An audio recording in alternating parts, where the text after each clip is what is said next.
El horror en la playa Martin, de H.P. Lovecraft. Nunca escuché una explicación convincente y adecuada del horror de la playa Martin. A pesar de sí, un gran número de testigos, no hay dos que concuerden entre sí. El testimonio tomado por las autoridades locales contiene las más sorprendentes discrepancias. Quizás esta vaguedad sea normal en la vista del carácter inaudito del horror en sí, el terror más paralizante para todos aquellos que lo vieron, y de los esfuerzos hechos por la elegante posada Webcrest para silenciar todo luego de la publicación creada por el profesor Aaron y su artículo ¿Están los poderes hipnóticos reservados para los seres humanos? Contra todos estos obstáculos me esfuerzo en presentar una versión coherente. He visto el espantoso hecho y creo que debería darse a conocer en vista de las aterradoras posibilidades sugeridas. La playa Martin es un lugar populoso, balneario muy visitado, y yo tiemblo cuando pienso en ello. Sin embargo, no puedo mirar al océano sin temblar. El destino no carece siempre de un sentido de drama y clímax. En consecuencia, el terrible suceso del 8 de agosto fue seguido por un periodo menor de excitación en torno a la playa Martin. Todo comenzó el 17 de mayo, cuando la tripulación de un pesquero, el Alma de Gloucester, bajo el mando del capitán James P. Horner, mató tras una batalla de casi 40 horas a un monstruo marino cuyo tamaño y aspecto produjeron luego gran conmoción en los círculos científicos y que ciertos naturalistas de Boston tomarán grandes recaudos para su preservación taxidérmica. El animal tenía unos 50 pies de longitud y era de forma cilíndrica, de unos 10 pies de diámetro. Inconfundiblemente era un pez branquiado en su mayor afiliación, pero tenía ciertas modificaciones, tales como rudimentarias extremidades delanteras, en forma de 6 patas con dedos en lugar de aletas pectorales, las que movían las más amplias espectaculares entre los especialistas. Su extraordinaria boca, su gruesa y escamosa piel, y su único y profundo ojo eran maravillas apenas menos remarcables que su colosal tamaño. Cuando los naturalistas se pronunciaron diciendo que era una criatura recién nacida, de pocos días de vida, el interés del público tomó dimensiones extraordinarias. El capitán Horner, con su astucia yanqui, tuvo un buque lo suficientemente grande como para albergar al monstruo en su bodega y arreglar ahí la exhibición del trofeo. Aplicando una cuidada carpintería, logró montar un excelente submarino y zarpó hacia el sur, hacia el lujoso distrito marino de la playa Martin. Una vez que ancló en el muelle del hotel, se decidió a recaudar orniosas cuotas de admisión. La intrínseca peligrosidad de la bestia y la importancia biológica para muchos turistas científicos se combinaron para convertirse en la sensación de la temporada. Era absolutamente único a niveles de revolución científica. Esto estaba bien comprendido. Los naturalistas habían demostrado que este ejemplar difería radicalmente de un inmenso animal pescado en las costas de Florida, este siendo obviamente un habitante de las profundidades increíbles. Quizá miles de pies, poseía un cerebro y unos órganos que indicaban una vasta evolución, algo totalmente fuera de lo que hasta ahora relacionado a la tribu piscícola. La mañana del 20 de julio, la tentación del público se centró en la pérdida del buque y su extraño tesoro.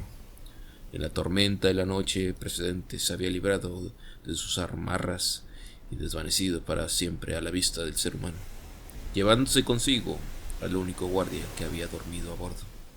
A pesar del vendaval, el capitán Horner, respaldado por el excesivo interés científico y asistido por un gran número de barcos pesqueros desde Gloucester, emprendió una exhaustiva búsqueda, pero sin más resultado que la incitación de comentarios e interés. El 7 de agosto se perdió toda esperanza y el capitán Horner regresó al Webcrest para resolver sus negocios en la playa Martin y conversar con algunos de los científicos que permanecían ahí. El horror se desató el 8 de agosto. Fue en la penumbra cuando las grises gaviotas sobrevolaban cerca de la costa y la luna comenzaba a resplandecer sobre las aguas. La escena es importante de recordar, puesto que cada impresión cuenta. En la playa había varias personas paseando y algunos bañistas rezagados, provenientes de las casas de campo que se elevaban modestamente en las colinas del norte o de la yaciente posada, cuyas imponentes torres proclamaban su fidelidad a la riqueza y grandeza. A una buena distancia había otro grupo de espectadores que descansaban en las terrazas cubiertas e iluminadas de la posada y difundían de la música del suntuoso salón.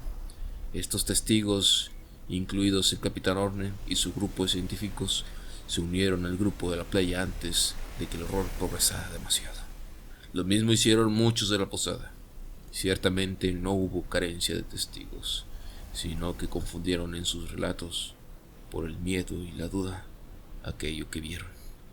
No hay registro exacto de a la hora en que comenzó todo, aunque la mayoría dijo que la luna estaba a un pie por encima del vaporoso horizonte. Mencionaron la luna porque lo que vieron pareció sutilmente conectado a esta.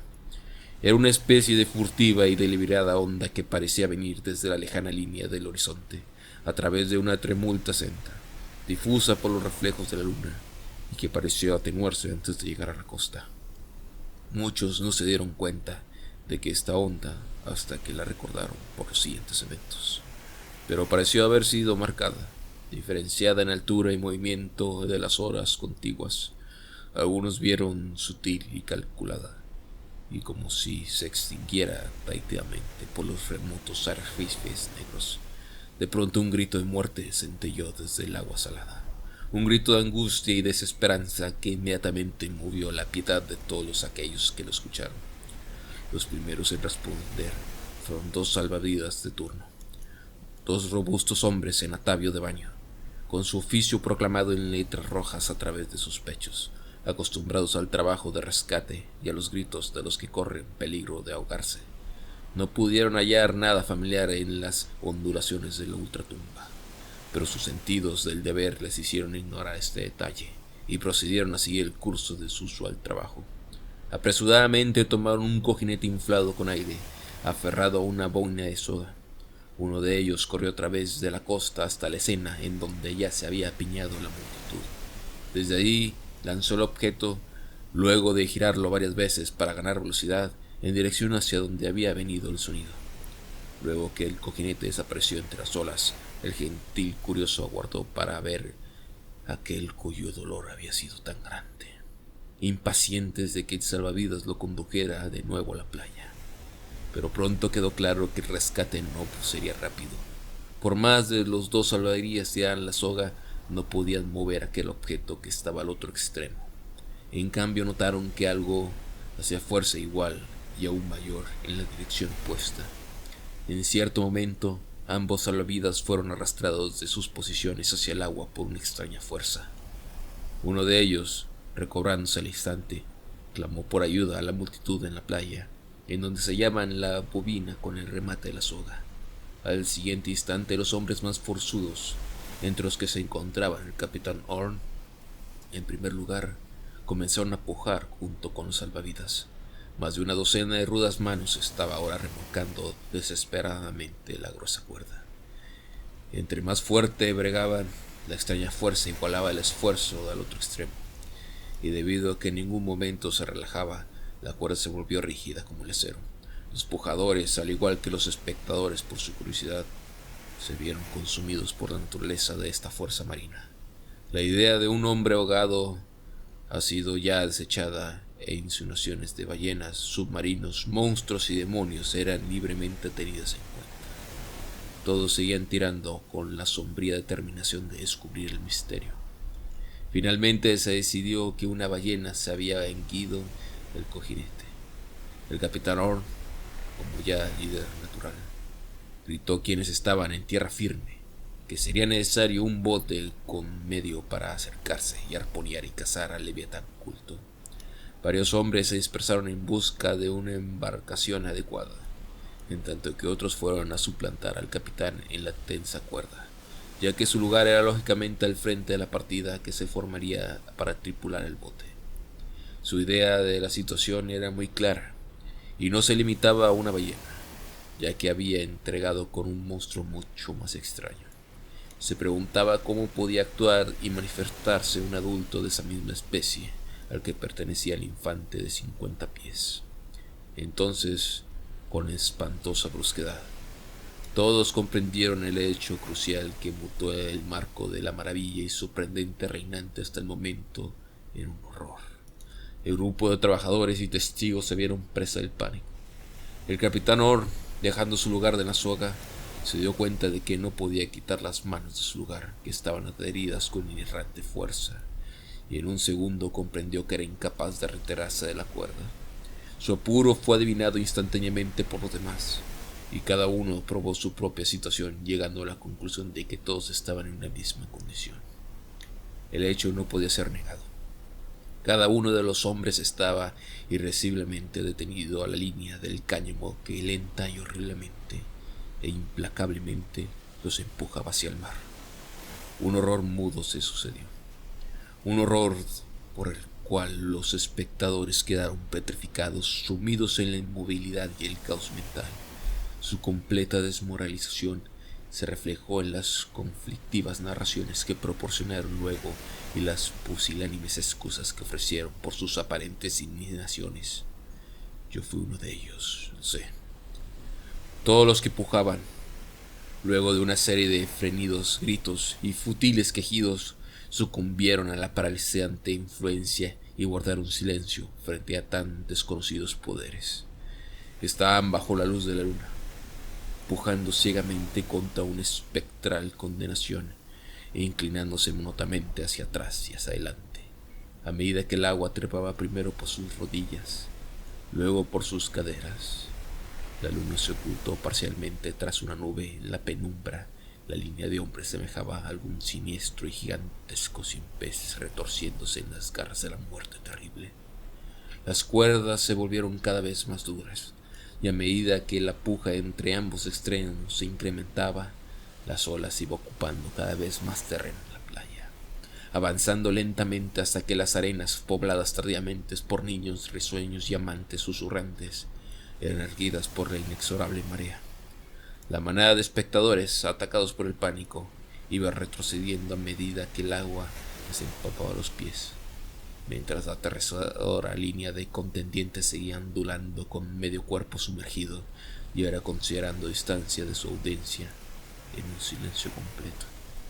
La multitud, habiendo logrado una desordenada retirada más allá al alcance de la marea, observaba muda con fascinación, sin poder brindar una palabra de advertencia o de ánimo, mucho menos intentar alguna clase de auxilio. Había en el aire un pavor pesadillesco del mal inminente, algo que nunca antes había visto. Los minutos parecían alargarse en horas. Aún la serpiente humana de torsos ondulantes se veía por encima del mar. Ondulaba rítmicamente y lenta y horriblemente, con la gargantía de la muerte. Espesas nubes ocultaron nuevamente la luna y la luz que iluminaba el agua desapareció. La línea de cabezas serpenteante ya ondulaba muy débilmente. De vez en cuando se veía algún rostro lívido, fulgurado, pálido en la oscuridad. Las nubes se acumularon hasta que sus interiores sugirieron infladas lenguas de fuego. Los truenos surgieron suaves al principio, luego incrementándose hasta llegar en ensordecedora y demencialmente intensidad.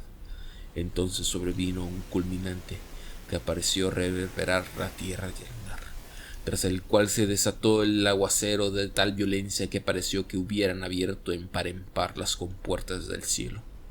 Los testigos actuaron instintivamente, a pesar de la ausencia de conciencia y pensamiento coherente, y se retiraron hasta la loma sobre la cual se elevaba la terraza de la posada.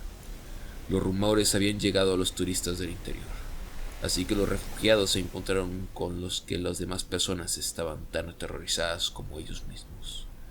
Creo que se vociferaron algunas palabras de terror, pero no puedo asegurarlo. Varios de los que estaban en la posada se habían retirado paranoicos a sus cuartos. Otros se quedaron para observar la línea de cabezas maniantes que aún se veía por encima de las ascendientes olas cada vez que un relámpago iluminaba la playa. Recuerdo haber pensado en esas cabezas y los desorbitados ojos que contendrían. ojos que podían reflejar bien todo el pánico y el terror y el delirio del universo maligno, todas las culpas, pecados, miserias, esperanzas perdidas y deseos no satisfechos, miedo, repugnancia y angustia de las edades desde el principio de los tiempos. Ojos iluminados con todos los dolores espirituales, los eternamente ignios infiernos. Y cuando miré más allá de las cabezas, mi imaginación conjuró otro ojo, un ojo individual igualmente encendido, aunque con un propósito tan perturbado para mi mente, que la visión tan pronto se desvaneció. Presas de una desconocida fuerza, la línea de condenados se sumergió. Sus gritos silenciados y plegarias no elevadas solo eran conocidas por los demonios de las olas y del nocturno viento. El torrente que enfureció el cielo estaba espléndido en medio de un loco cataclismo de sonidos satánicos. Pareció admirar. Entre el resplandor de los fogonazos, una voz celestial resonó contra las blasfemias del infierno, y la agonía de todos los ídolos reverberó en el apocalíptico cíclico estrépito. Fue el fin de la tormenta. Ya el espantoso temporal cesó, y la luna una vez más alumbró con sus pálidos rayos sobre el mar extrañamente calmo. Ya no había línea de cabezas. El agua estaba calma y desierta, y solo era alterada por las ondas de lo que parecía ser un remolino. En el mismo lugar donde provino primeramente el grito, y luego miré hacia esa traicionera zona, con febril imaginación y sentidos agobiados, se escurrió entre mis oídos proveniente de un abismo inmensamente profundo el débil y siniestro eco de una risa. Fin.